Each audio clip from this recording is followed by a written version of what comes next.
What's up, everyone? It's your boy Stump, and welcome back to Rank 101, turning noobs to pros since 2020. Today we'll be taking a look at a player by the name of Procez. He's a Plat 1, and today's game brings us to the map Port. And if you want to submit your ranked game for the next Rank 101, then hop on over to my Discord server with the link in the description and check out the Rank 101 channels. Make sure you follow all the rules so that way your video has a better chance at getting selected. And make sure you're subscribed with notifications turned on so that way you don't miss the next Rank 101 video. Leave a like if you found this video helpful, and don't forget to comment down below what other tips and tricks you'd like me to show you guys outside of Rank 101. So without further ado, let's get into this one.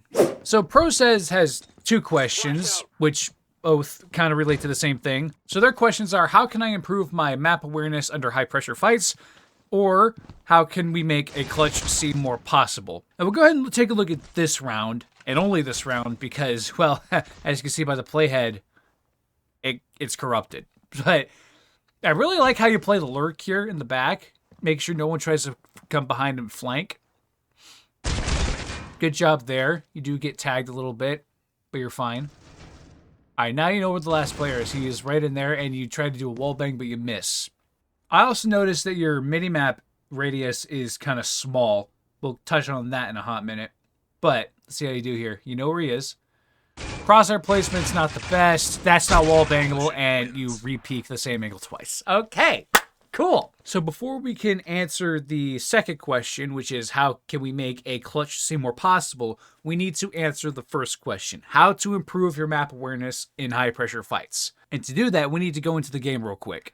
So the first thing we're going to do is we're going to go to gameplay, and we're going to scroll all the way down to minimap radius. You want to have this set to as big as possible, and there's a reason for that. With a small minimap radius like this, you're not able to see as much on the map. Whereas compared to my minimap radius, oh boy, you can see the entire map. Also, minimap icon scale is for personal preference. Minimap icon scale for me is set to 55 because it's a personal preference, because I want to be able to see precisely where someone is and not be confused if someone is sitting here or sitting here. So yeah, increasing your minimap will help greatly with your map awareness because it allows you to see where players are popping up on your radar more clearly. So let's say you've got a gunfight going on over here, and you got your teammate standing right here. And let's say that there's a guy standing all the way in Coalition spawn. You were able to see that with a minimap radius of 70 by standing right here. So you know your teammate is fighting someone at Coalition spawn. You'll be able to come in here and take these fights. Now, if you're on a smaller device and you can't swing the minimap radius size, then you can go to either 65 or 60. There's not really that much of a difference, I don't think. Go to 60.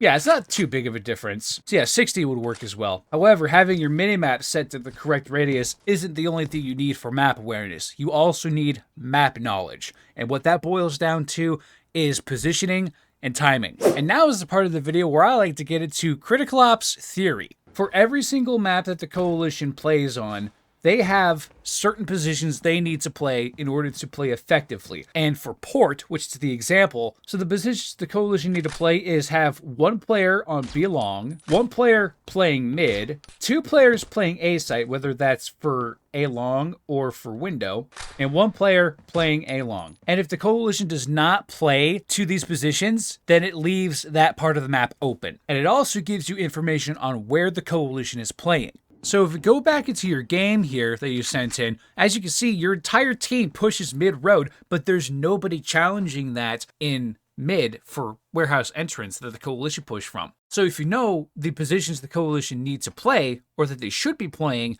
then you know if they don't play those positions, then it just means they're going to be stacked somewhere else. And this could mean they're either playing B-long doubled up, or they're all playing A-site. And due to the circumstances of this round where the opposing team is on an eco, I would assume, or a deagle eco, which is a stupid meta, they're probably going to be most likely stacking A-site. And as we see here in this round right here, you'll notice that there's a lot of players stacked A-site.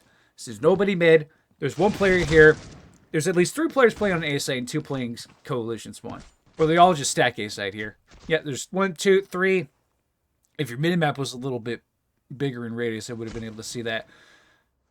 They're able to get a couple players there. One player actually went all the way around to CT and got that guy.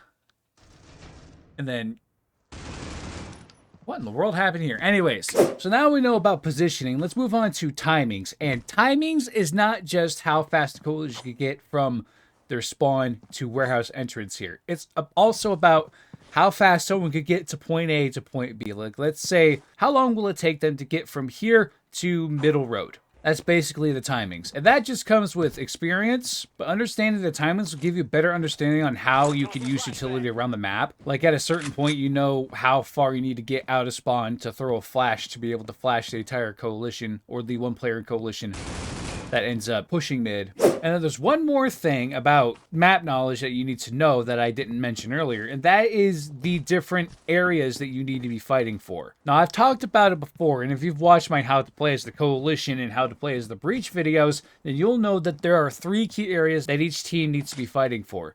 And that is choke points, rotation routes, and bomb sites. In that order. Oh, and look.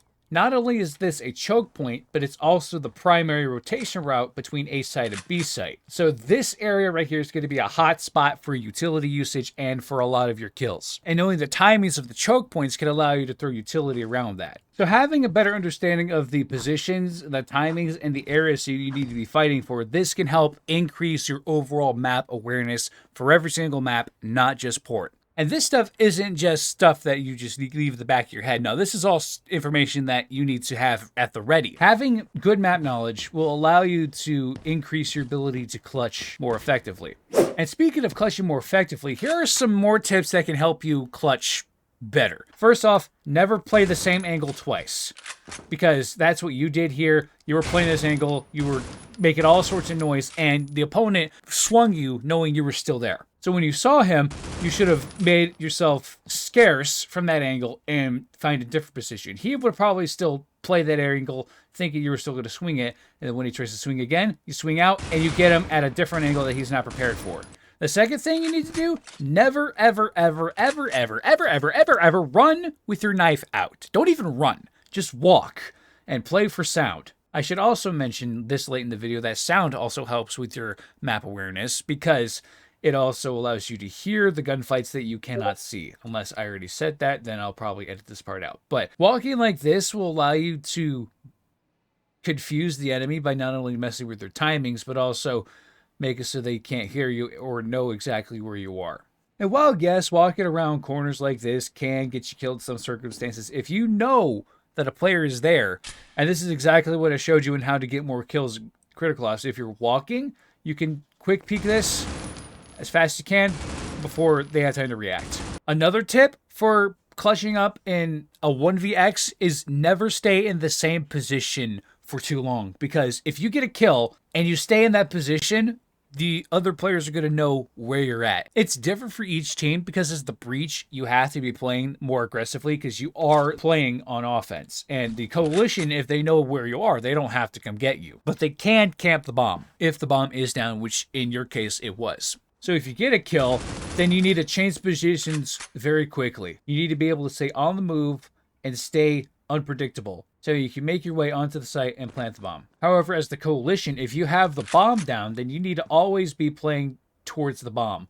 Never leave it unattended, because that will just ensure that the breach economy just stays healthy. Because if the breach are able to plant the bomb on an undefended bomb site, then that's just going to give them more money in the next round. And for my last tip for clutching up, don't think of it as a 1vx. Think of it as an X amount of 1v1s. Because thinking that you're outnumbered means it's going to be a lot more stressful on you. But think of it as a 1v1. It's like, oh, I could take this guy by myself easy. And like, okay, I got 2 more 1v1s. Let's do it. Now, the important thing about playing in a 1vx situation is you're going to lose a lot. And that's fine. All you need to do is if you do lose, you need to correct the mistakes that you make. So let's say your aim wasn't good or you weren't expecting a player there. You can now expect a player to be there. Now, while they did repost the video with the uncorrupted footage, I really didn't need much because this round right here was enough to let me know exactly what you need to work on.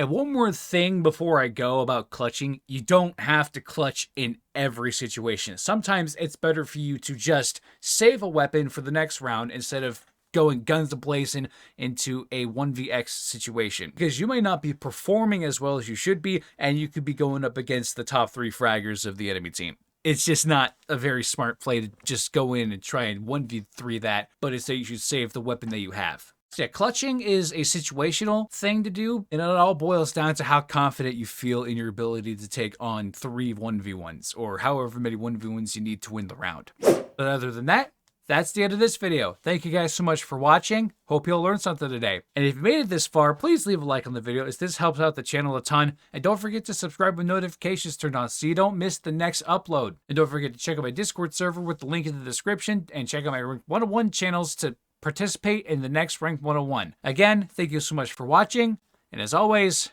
stay safe. Bye-bye.